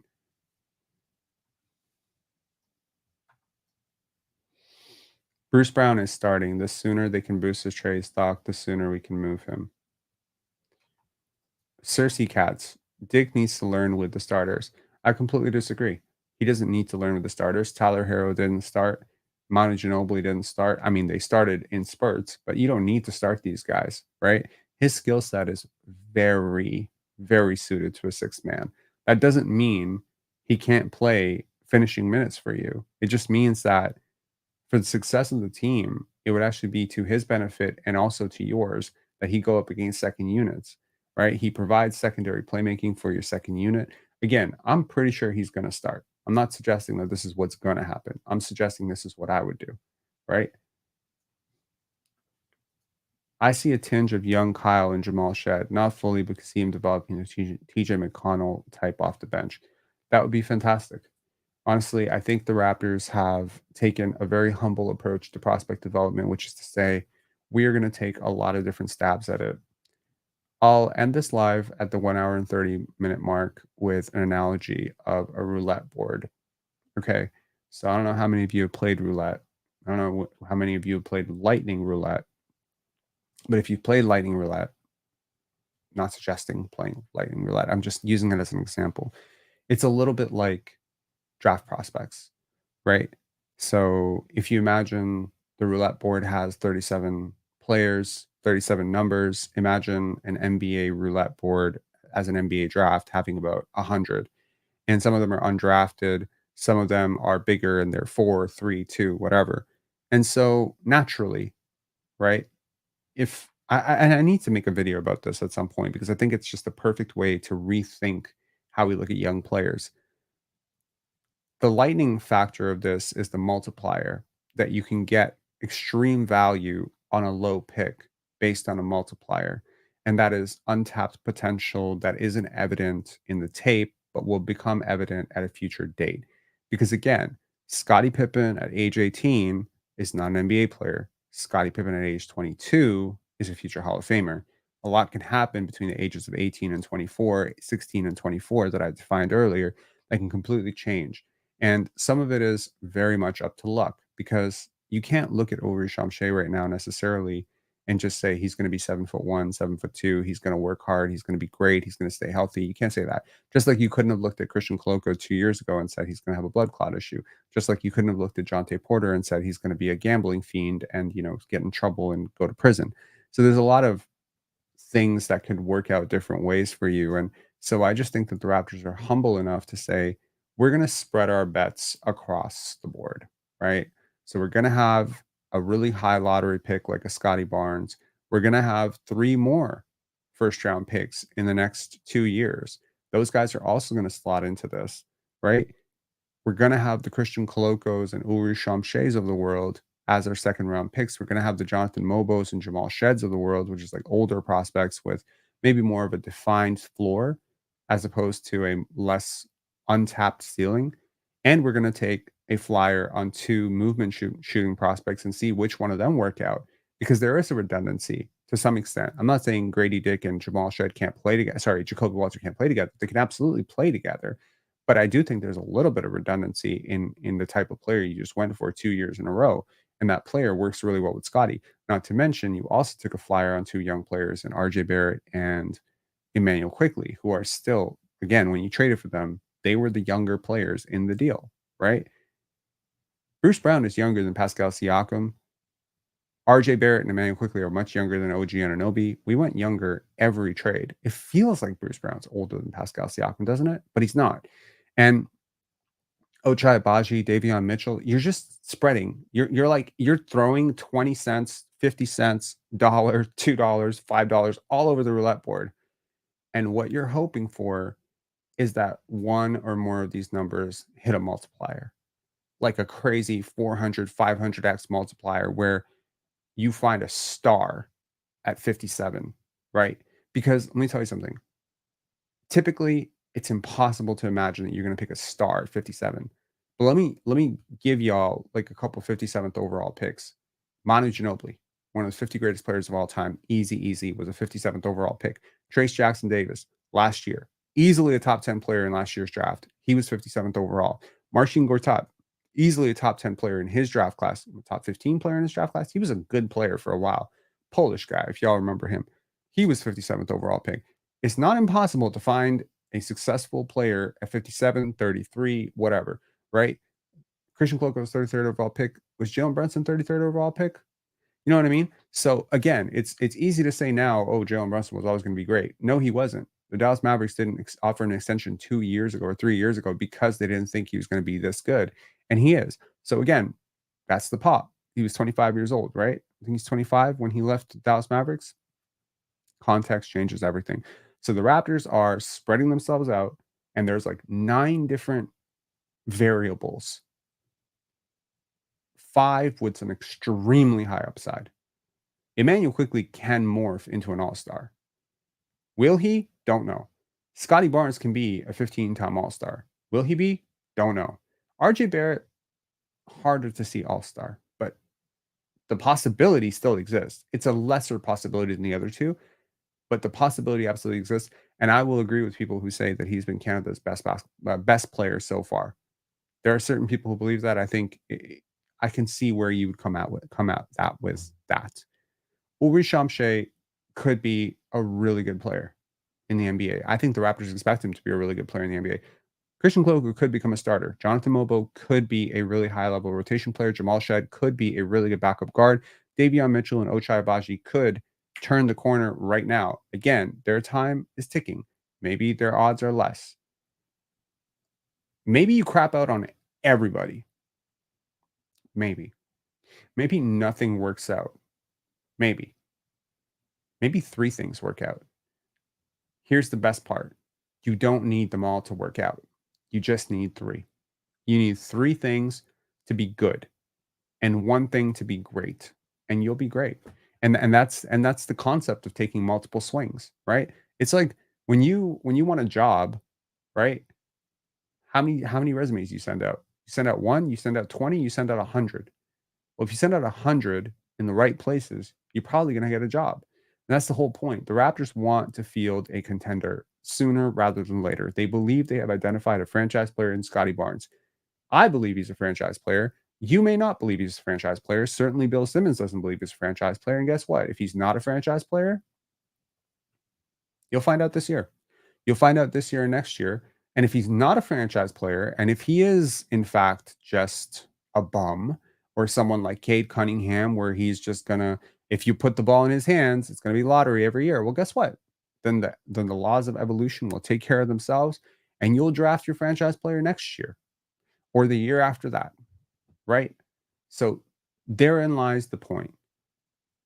With the 3 first-round picks and the high second-round pick and the potentially high second-round pick the next year, that's 5 draft picks coming your way in the next 24 months, 23 months. 23 months. Whoever doesn't work out just goes. And then the new draft pick comes in. Unlike the Detroit Pistons, however, you have a fantastic coaching staff, a fantastic culture, a really good base of assets, and really good veterans to coach them. I'm very hopeful about the Toronto Raptors. I hope this makes sense.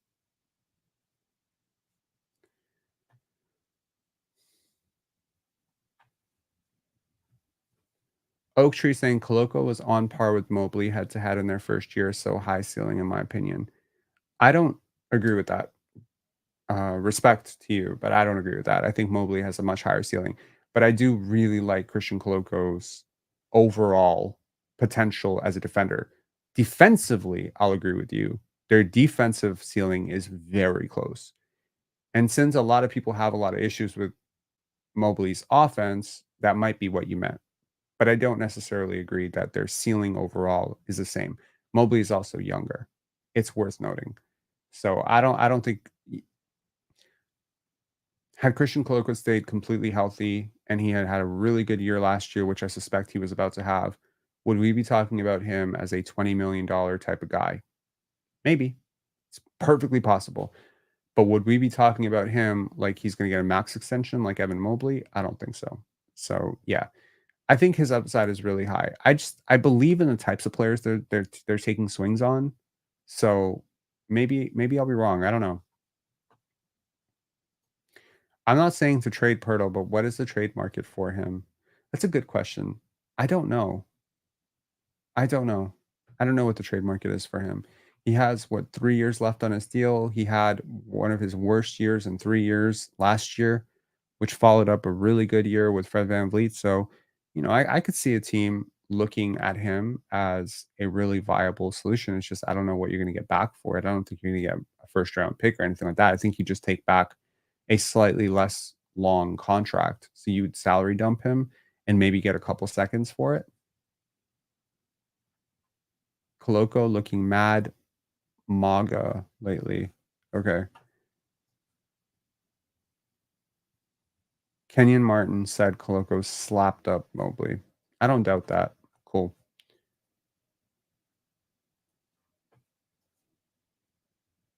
Koloko still had a lot to learn last I saw. Most young players do. But he is 24 years old, and I do think that that's also worth noting, which is to say that he has missed out on a very, very critical part of his development due to his health issues. And so I understand that there's some concern. I just want people to know that who are concerned that he continued to work through those health issues, that he didn't just stop playing basketball, that he didn't just stop learning and working. He continued to work through. MAGA means skinny, Rob. I know that. I just don't agree with it.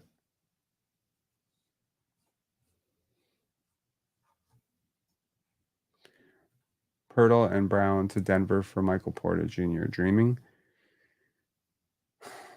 I don't really like Michael Porter Jr.'s contract. I understand it's a talent upgrade, right? But I don't really like that.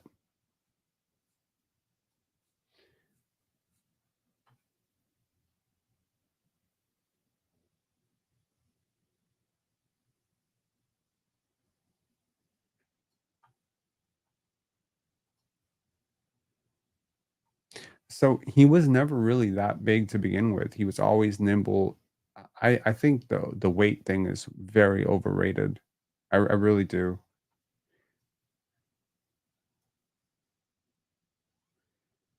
Jamal Cargill saying, "Can someone make a highlight video of Uru Shamshay in the summer league?"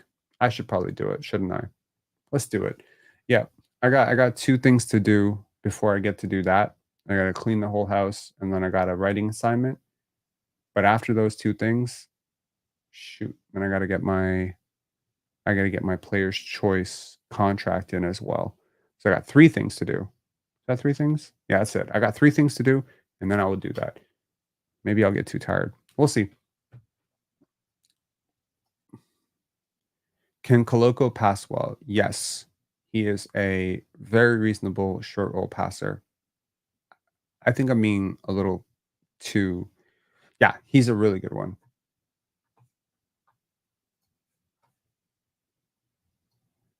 Canadian guy saying, "If Shamshay is as good as Pop So this year, I will be satisfied." That's crazy. That's crazy. That's funny. That's a mad reference back to the 2005 Toronto Raptors. Was it 2005? No, 2006.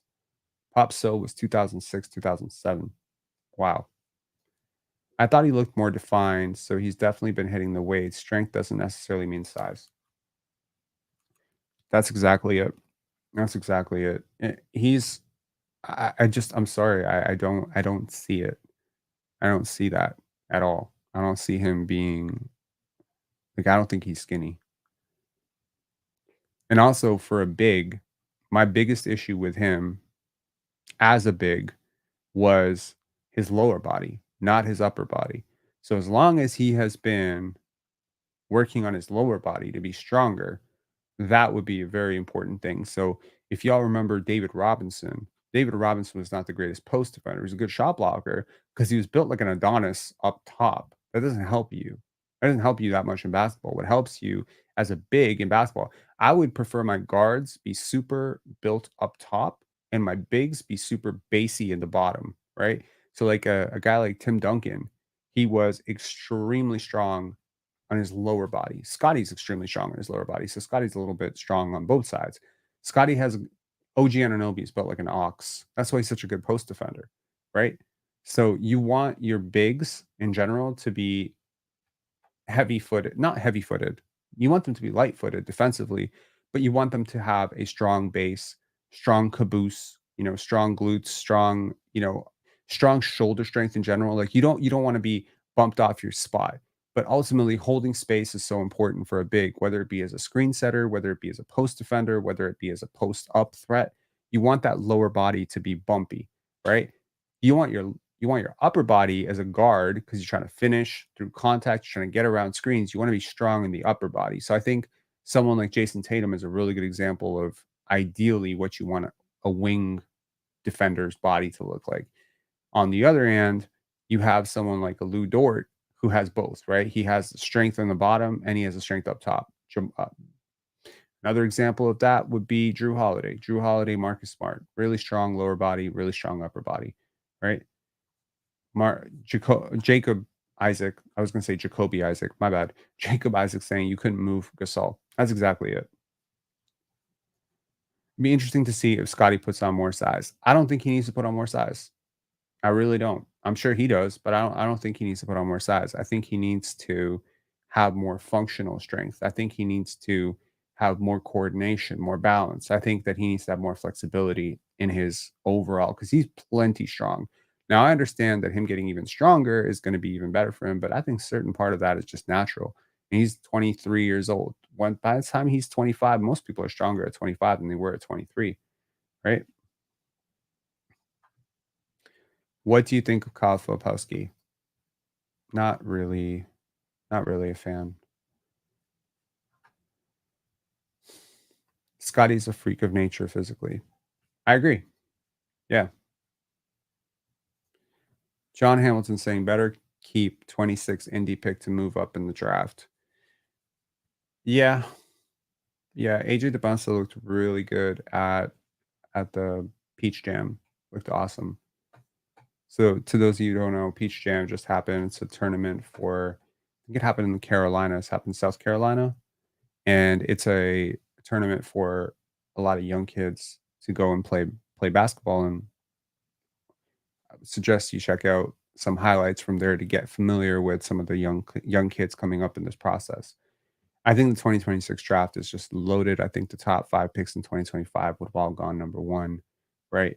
So this year they would have gone number 1. So it's looking like a very interesting draft. And again, I'm not going to be mad if the Raptors make the playoffs at all. You're not going to hear me saying, I promise you this. You are not going to hear me being Debbie Downer and saying, oh, the Raptors should have. Okay, now if the Raptors trade a lot of young assets to get a 32-year-old vet to help them, then I'm going to be pissed off as hell. But if the Toronto Raptors in general, okay. Sean saying tuned in late. How do you feel about Carlson? So I answered that earlier, but thank you for the super chat. Overall, to reiterate my point, I think he's very fluid relative to what I was expecting. I think that he's a really good shooter and that he's pretty skilled and that's a good bat on upside for the Raptors. However, the fact that he's 25 years old, it does limit him a little bit. And I'm not really sure if he's going to be able to put on the strength and the weight to be able to counteract because again, when you think about someone being super tall, like 7'1", 7'2", having a strong base is very important just to keep yourself fluid on the basketball court, right? So if he's gonna be on the court, assuming that he's not super switchable and he's definitely a drop big, he's not a switch big, he's a drop big, he's going to have to have some sort of ability to punish smaller defenders. Like you're not gonna be able to ignore him. So clearly the shooting potential is going to make him a very good add to the 905. I'm curious to see what more he can be than that. I think the upside here is if it hits and if he gets a little bit stronger and the rebounding concerns that we have, He showed a lot of really good shot blocking instincts. I thought that was very encouraging. I didn't see that level of shot blocking from him in college, even though I think he's like one of the all-time leaders. I just didn't think he was going to be a great shot blocker at the pro level. I thought he was just blocking because he was older and bigger than everybody. But it was nice to see some of the shot blocking and shooting convert. So he's like a 3 and D big. That would be great. So there's a really interesting podcast on thinking basketball on the evolution of 3 and D. And the thing that they distinguish is that 3 and D means just 3 and D, which means you don't get to have other things in your game that are of very high consequence. So, for instance, yes, Michael Jordan is no, not Michael Jordan. That would be a bad example. Yes, Kawhi Leonard is 3 and D, but is he just way too good a passer and way too good at other stuff to be 3 and D, right? That's exactly the point. So you take a guy like OG Anunoby as the ultimate 3 and D archetype, but then you take a guy like Jason Tatum, who's very 3 and D, but he has way, way more in his game. So 3 and D can also be a big. And Miles Turner is a good example of a 3 and D big. So yeah, so you would hope that Brandon Carlson can be a 3 and D big. That would be awesome off the bench. Mobo pick was weird. Filipowski is cooking right now.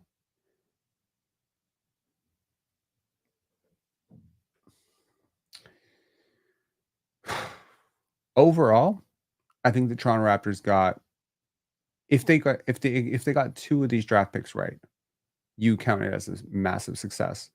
They walked into the draft with 2 draft picks. They had 4, then they wound up at 2, then they got 4 again. I have a feeling they got 3 of these draft picks right. Now, I'm not sure who is not gonna work out. Maybe it's Jacoby, maybe it's Jonathan, maybe it's Uri, maybe it's Jamal Shed. I don't know who's not gonna work out. But if 3 out of 4 work out or 2 out of 4 work out, you consider it a success. I promise you there will not be 30 NBA players to come out of this draft. There will at max be 25, 22. So if you got 2 of them, great. If you got 3 of them, even better. If you got 4 of them, clap, right? So I'm not again, like Kyle Filipowski last year looked like the 18th pick. This year, a lot of people saw him as lower. So is that partially because of the injury, right? He thinks it's because of the injury. Is he better than Taylor Hendricks? Way too many people get way too caught up in summer league, man. He's a big dude. He's a experienced college player. He's played for a very long time. He was considered a much higher prospect 2 3 years ago, and so the question then becomes: is he even projecting up? Like, is he even trending up as a prospect? Right? Because in a draft like this, a guy like Kyle Filipowski, the idealized version about Kyle Filipowski should have been a lottery pick, right? So you have to ask yourself when guys like him and Kalo were dropped, were scouts wrong because they saw 2 years and they saw stagnation or they saw regression or they saw troubling things? Did the scouts just overthink it? Or should you trust 2 years over 2 weeks?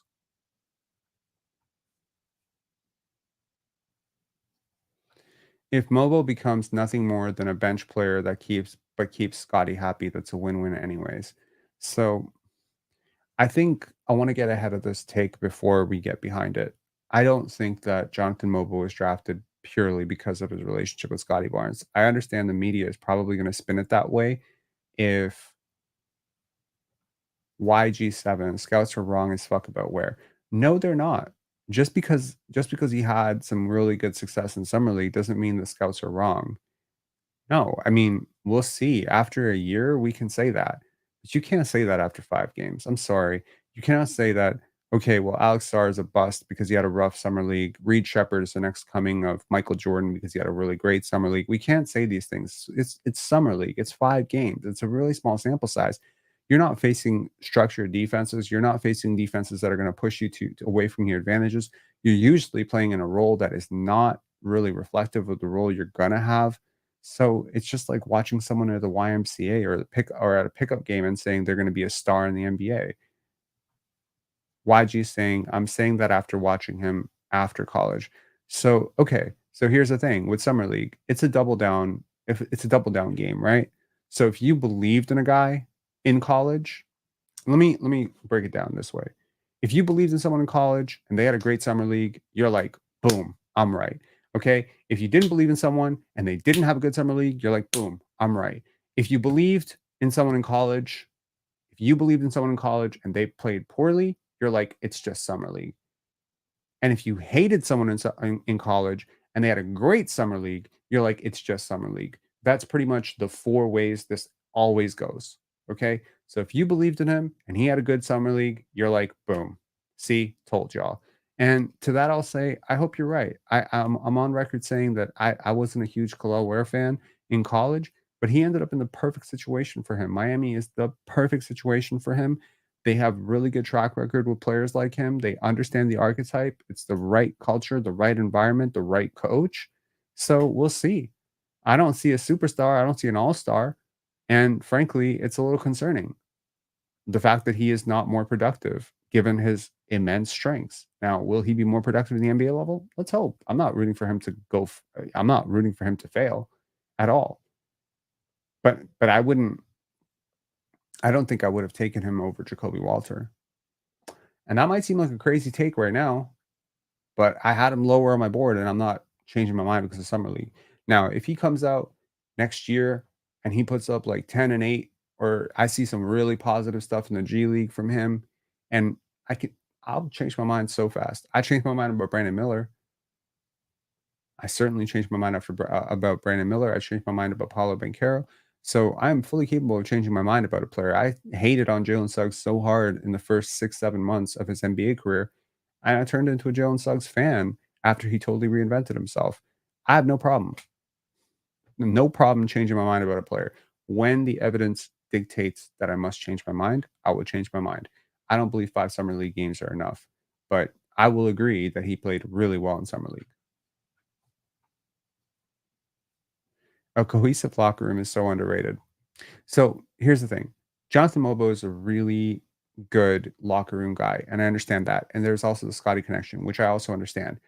But also, he's an insanely hard worker who has the most incredible combination of physical tools and skills. Now, his skill level felt worse than what I was expecting it to. 1.5 games. That's what he had. 1.5 games is what this guy had. I don't think he played 40 minutes total in summer league. So we don't know if he had played full. Maybe he would have had a 30-point explosion at some points where he just couldn't miss from three. They're doing a lot of tweaking to his game right now. His entire game has been a process of redevelopment the last 3 years. So I'm not really sure what to take away from anything we see from Jonathan Mobile for the next 2 years.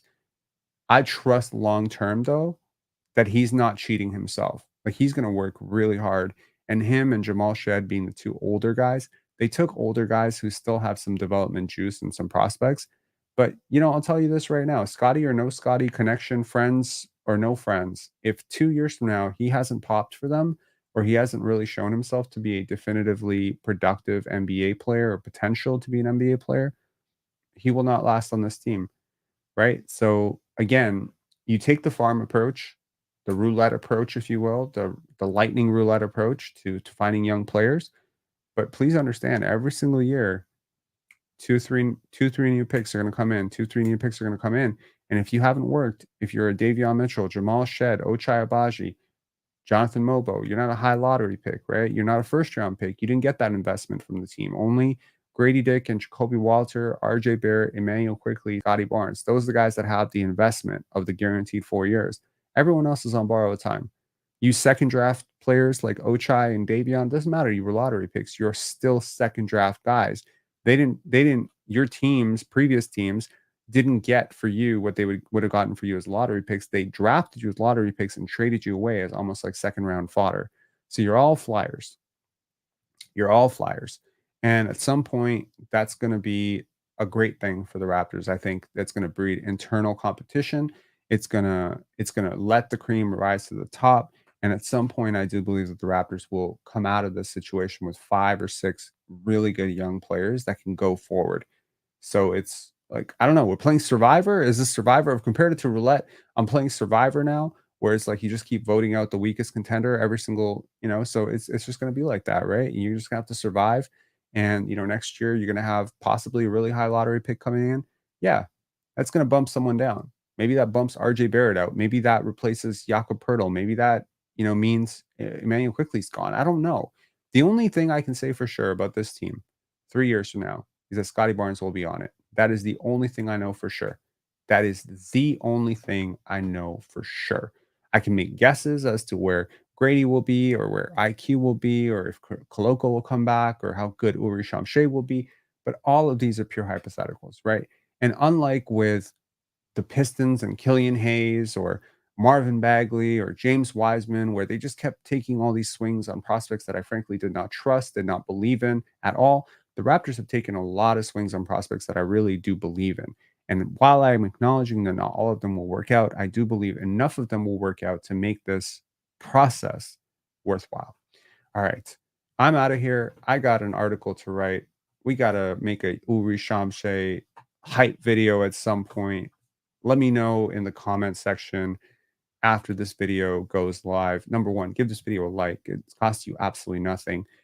Number two, thank you to all of the super chats. That is KAS2929, The Rook 2007, Cersei Cats, James Barron, Canadian Guy, and of course, my boy Sean.